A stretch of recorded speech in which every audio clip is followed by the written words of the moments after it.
പഴുത്ത മാങ്ങയാണ് നമ്മളിവിടെ വേവിക്കുന്നത്. മൂവാണ്ടൻ മാങ്ങയാണ്.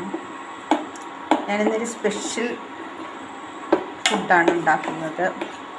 മാങ്ങ വെച്ച അപ്പം എങ്ങനെ ഉണ്ടാക്കാം എന്നുള്ളതാണ് കാണിക്കുന്നത്. ആദ്യം 3 മാങ്ങ എടുത്തതിന് ശേഷം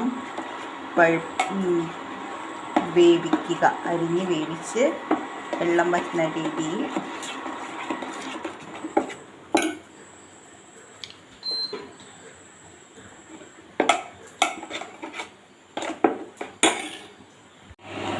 നമ്മൾ അരിപ്പൊടി, പഞ്ചസാര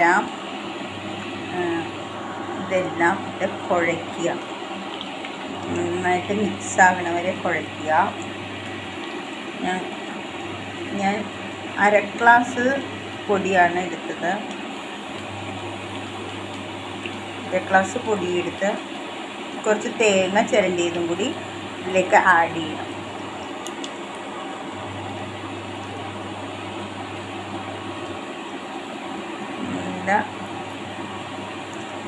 മിക്സ് ചെയ്യണം.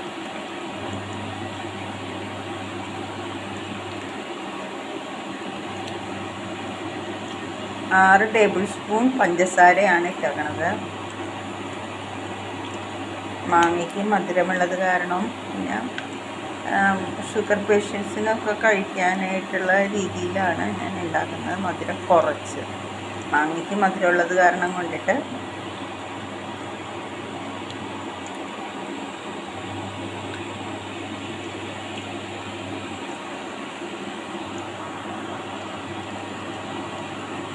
നല്ല കുഴയ്ക്കുക.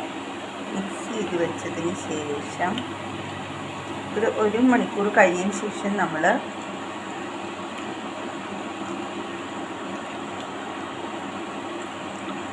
അപ്പം പുഴുങ്ങണത് പോലെ പുഴുങ്ങാം.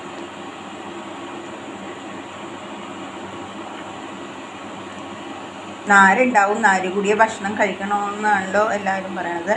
അപ്പോൾ നാരോടുകൂടി തന്നെയാണ് ഞാൻ ഇത് മിക്സ് ചെയ്തത്. 4 ഏലക്ക പൊടിച്ചിട്ടുണ്ട്. തേങ്ങ, ഒരു മുറി തേങ്ങ ചിരണ്ടിയതും കൂടി നമ്മുടെ ഇഡ്ഡലി പാത്രത്തിൽ ആവി കയറ്റി 20 മിനിറ്റ് ആവി കയറ്റിയതിന് ശേഷം വാങ്ങി വെക്കുക.